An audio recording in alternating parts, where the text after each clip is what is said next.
नमस्कार, आकाशवाणी देहरादून से प्रस्तुत है प्रादेशिक समाचार।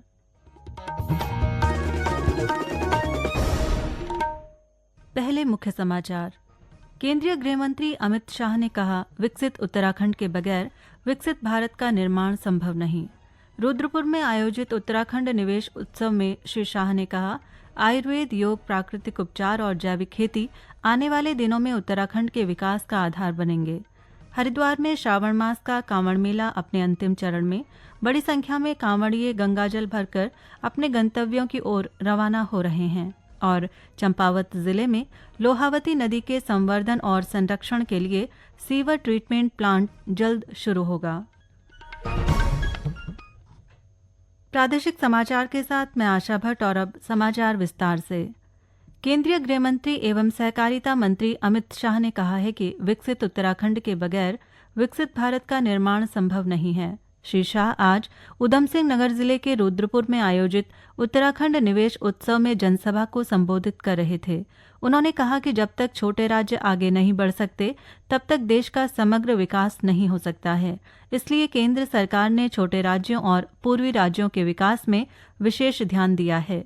देवभूमि के प्रिय वासियों को कहकर जाना चाहता हूं, विकसित उत्तराखंड का बगैर विकसित भारत का निर्माण संभव नहीं। जब तक हमारे छोटे राज्य आगे नहीं बढ़ते हैं, देश के अंदर सम विकास नहीं हो। पूर्व के राज्य जब तक आगे नहीं बढ़ते हैं, देश के अंदर सम विकास नहीं हो। इसीलिए भारतीय जनता पार्टी की केंद्र सरकार ने छोटे राज्यों के विकास पर और पूर्वी राज्यों के विकास पर विशेष ध्यान दिया है।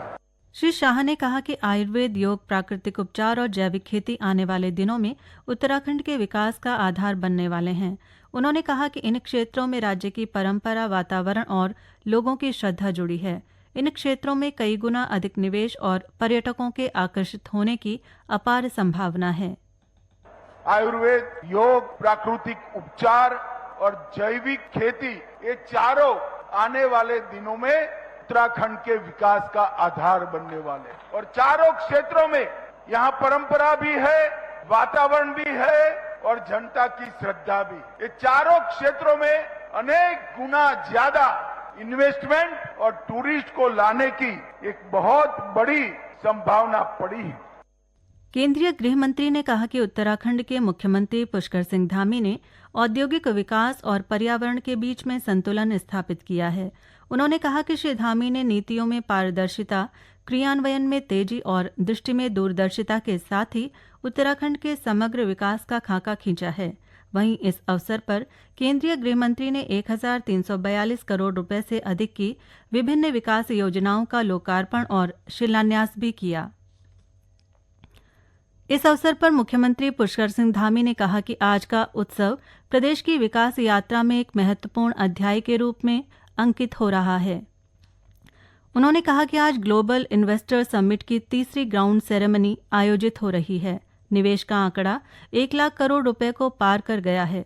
ये केवल आर्थिक निवेश नहीं, बल्कि प्रदेश की समृद्ध संभावनाओं और जन भागीदारी पर आधारित समेकित विकास का प्रतिबिंब है। उन्होंने कहा कि ये गर्व की बात है कि 2023 में हुए ग्लोबल इन्वेस्टर समिट के तहत 3.5 लाख करोड़ रुपए से अधिक के निवेश समझौते हुए थे। इनमें से 1 लाख करोड़ रुपए से अधिक के निवेश को धरातल पर उतारने की सरकार को सफलता मिली है। ये हमारे लिए अत्यंत गर्व का विषय है कि आज हम ग्लोबल इन्वेस्टर समिट 2023 के अंतर्गत 3.56 लाख करोड़ रुपए से अधिक के निवेश समझौतों पर 1 लाख करोड़ रुपए से अधिक के निवेश प्रस्तावों को हमें धरातल पर उतारने पर सफलता प्राप्त हुई है। नेल्सन मंडेला अंतर्राष्ट्रीय दिवस के अवसर पर पौड़ी जिला कारागार में विधिक जागरूकता व साक्षरता शिविर का आयोजन किया गया। इस दौरान जिला विधिक सेवा प्राधिकरण पौड़ी के सचिव नाजिश कलीम ने बंदियों को नेल्सन मंडेला के संघर्षमय जीवन से प्रेरणा लेने का संदेश दिया। साथ ही उन्हें संविधान द्वारा प्रदत्त अधिकारों और न्यायिक सहायता के संबंध में विस्तृत जानकारी दी गई। बंदियों को उनके विधिक अधिकारों की जानकारी देने के साथ ही ये भी बताया गया कि किस प्रकार वे निःशुल्क विधिक सहायता प्राप्त कर सकते हैं। इस अवसर पर बंदियों के लिए स्वास्थ्य परीक्षण शिविर का भी आयोजन किया गया, जिसमें कारागार में निरुद्ध बंदियों की स्वास्थ्य जांच भी की गई। उधर जिला विधिक सेवा प्राधिकरण रुद्रप्रयाग की ओर से जिला कारागार चमोली में भी निरुद्ध बंदियों के लिए विधिक साक्षरता जागरूकता शिविर का आयोजन किया गया। साथ ही हरेला पर्व माह के उपलक्ष्य में जिला कारागार चमोली में वृक्षारोपण कार्यक्रम आयोजित किया गया। ये समाचार आकाशवाणी के देहरादून केंद्र से प्रसारित किए जा रहे हैं। ताज़ा समाचार के लिए आप हमारे सोशल मीडिया एक्स व Facebook page Akashvani news Uttarakhand को फॉलो कर सकते हैं। साथ ही ये समाचार हमारे YouTube channel Akashvani news Uttarakhand पर भी उपलब्ध हैं। हरिद्वार में श्रावण मास का कांवड़ मेला अब अपने अंतिम चरण में पहुंच गया है। बड़ी संख्या में कांवड़िए गंगा जल भरकर अपने अपने गंतव्यों की ओर रवाना हो रहे हैं। साथ ही डाक कांवड़ियों के आने का सिलसिला भी लगातार जारी है। बीते 24 घंटों में हजारों डाक कांवड़िए वाहनों में साउंड सिस्टम के साथ हरिद्वार पहुंचे। कांवड़ियों के वाहनों से बैरागी कैंप की अस्थायी पार्किंग फुल हो चुकी है। डाक कांवड़ियों की भारी आमद को देखते हुए प्रशासन पूरी तरह से सतर्क है। एक रिपोर्ट।